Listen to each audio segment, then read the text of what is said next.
नमस्कार दोस्तों, मैं हूं अला ठाकुर और आप सभी का मेरे YouTube चैनल पे हार्दिक स्वागत और अभिनंदन। आज के इस वीडियो में हम बात करेंगे 6th पे कमीशन संबंधी एक नई अपडेट के बारे में। अपडेट जानने से पहले आप सभी से निवेदन, अगर आप मेरे YouTube चैनल में पहली बार विजिट कर रहे हैं तो चैनल को सब्सक्राइब जरूर करें, साथ में बेल आइकन को भी दबाएं ताकि आपको मेरे द्वारा अपलोड किए जा रहे वीडियोस की नोटिफिकेशन मिलती रहे। वीडियो को लाइक भी जरूर करें।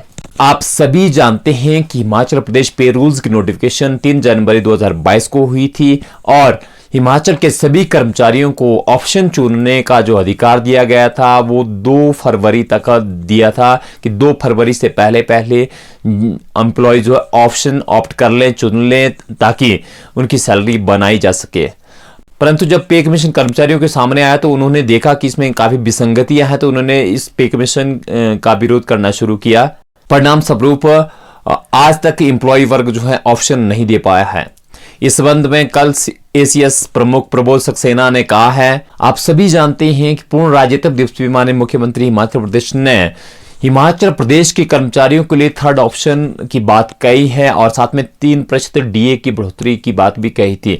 इस 3rd ऑप्शन के आने के बाद अभी तक ऑप्शन कर्मचारियों ने ऐसे भी नहीं दिए थे और माननीय प्रबोध सक्सेना फाइनेंस डिपार्टमेंट के प्रमुख ने भी ये कहा है कि अभी ऑप्शन जो जितने भी कंट्रोलर है या हेड ऑफ द इंस्टीट्यूट है अपने सबऑर्डिनेट से ऑप्शन अभी ना लें।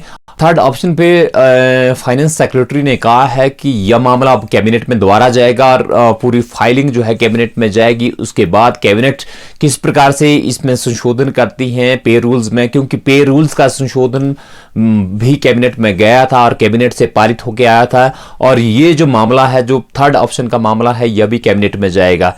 ये जो 3rd ऑप्शन है, अगर 15% ये होता है, 15% ये होता है तो इसमें 20 से आने वाली है, क्योंकि यह एज इट इज पंजाब नहीं मिलेगा।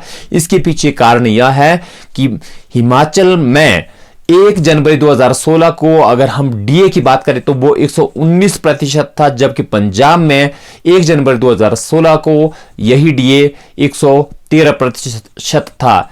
तो डीए में ही 6% की वेरिएशन थी, अंतर था। तो उस स्थिति में एज इट इज पंजाब जिस प्रकार से लागू किया था ऑप्शन, वो हिमाचल में नहीं हो सकता है।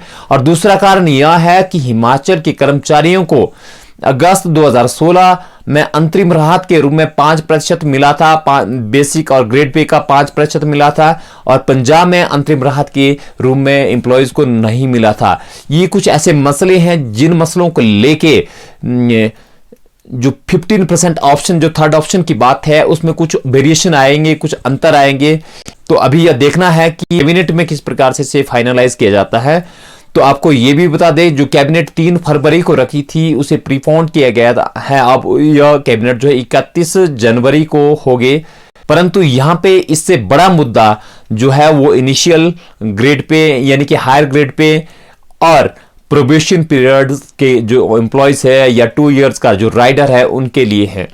पे विसंगति का मुख्य कारण है वो है 2 इयर्स का राइडर है जो प्रोबेशन पीरियड है। उसकी वजह से कई कर्मचारियों को इन पे रूल से कोई भी फायदा नहीं होने वाला है, क्योंकि सरकार ने 2 ईयर राइडर्स पर या प्रोबेशन पीरियड्स में एम्प्लॉयज के लिए कोई भी स्पष्ट बात ना पे रूल्स में कही है, ना ही किसी घोषणा में जो पूर्ण राज्यत्व के दिवस पे माननीय मुख्यमंत्री ने की थी। तो परिणाम स्वरूप ये है कि 2 इयर्स का राइडर यहाँ पे रहेगा, ये संभावना बताई जा रही है। और इसमें भी फाइनेंस सेक्रेटरी ने ये कहा कि इसमें वर्कआउट नहीं किया गया है, वर्कआउट केवल उन्हीं मुद्दों पर किया गया है जिनकी घोषणा माननीय मुख्यमंत्री ने पूर्ण राज्यत्व दिवस के अवसर पर की थी। तो यहाँ पे 2 इयर्स राइटर और इनिशियल ग्रेड पे या हायर ग्रेड पे की बात करें तो ये मुद्दे फिलहाल कैबिनेट में नहीं जाने वाले हैं, क्योंकि जब इनमें वर्कआउट नहीं किया गया तो कैबिनेट में कैसे जाएंगे। तो दिक्कत यही है कि पंजाब की तर्ज पे जो बात कही जा रही है कि सैलरी मिलेगी, तो वो यहाँ पे पॉसिबल मुझे नहीं लग रहा है, क्योंकि पंजाब में जो इनिशियल ग्रेड पे हैं या हायर ग्रेड पे एम्प्लॉयज को सीधा दिया गया था, डायरेक्ट दिया गया था, परंतु यहाँ पे 2 इयर्स का जो राइडर है जिसकी वजह से कई कर्मचारियों को जो है नए वेतनमान का या लाभ नहीं मिलेगा, या यूं कहूं मैं हायर ग्रेड पे का लाभ नहीं मिल रहा है।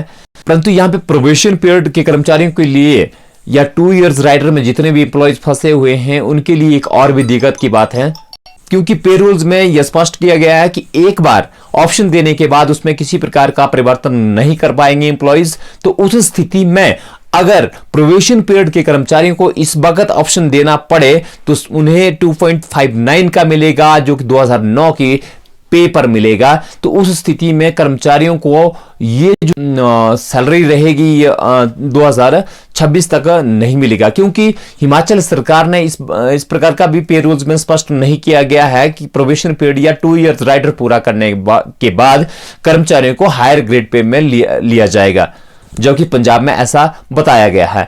बहरहाल इंतजार है 31 तारीख का, जिस दिन कैबिनेट होनी है, और कैबिनेट में थर्ड ऑप्शन किस प्रकार से मॉडिफाई कर होके आता है यह देखने की बात है। तो दोस्तों यही थी आज की अपडेट। तो वीडियो देखने के लिए आप सभी का बहुत बहुत धन्यवाद, शुक्रिया, जय हिंद, नमस्कार।